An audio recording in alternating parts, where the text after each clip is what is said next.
Hello friends, পেয়া news toilet. হ্যাঁ, তো দাঁড়াও, কী ভাবছো পেয়া নিউজ টয়লেটে কেন? আসলে আমরা চলে গেছিলাম চা খেতে, তো সেখান থেকে নেতাজি নগরে ছিল এই পেয়া নিউজ টয়লেটটা। তো রূপসার হঠাৎ ইচ্ছা হলো এটাকে এক্সপ্লোর করবে। আচ্ছা, মানুষের কত ধরনের ইচ্ছা হয় বলো তো? চা খেতে গিয়ে ওর ইচ্ছে হয়েছে পেয়া নিউজ টয়লেটটা এক্সপ্লোর করবে। না, ওর টয়লেটে যাওয়ার কোনো রিজন ছিল না, খালি রিজন এটাই ছিল কি এক্সপ্লোর করা। তো ভিডিওটা দেখতে থাকো, আশা করি তোমাদের ভালো লাগবে। কি মজা হবে, মানুষ বাথরুমেও যেতে, মানে মানুষ কিরকম হয়।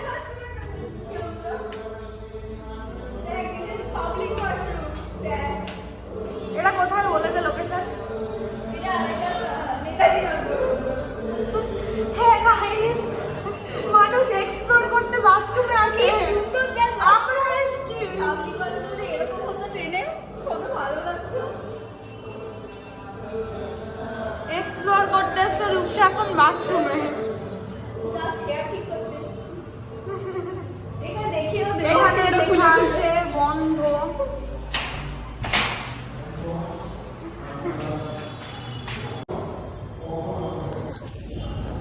মেন পার্ট যেটা,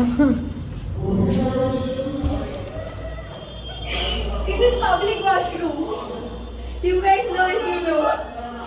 আমি ঘরে পরে জামা পরে এসেছি গাইস।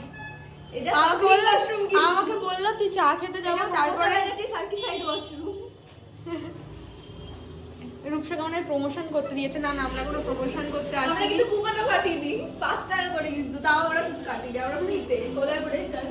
এখানে তো মেকআপ করে ভালো যাবে ভাই। হ্যাঁ, এখানে তো এসেছিল, এখানে তো আসে সবাই, আসে। এটা তো এটা চেঞ্জিং রুম, এটা ওয়াশরুমের চেঞ্জিং রুম গাইস। আমি ছোটি পরে এসেছি by the way. In your wife.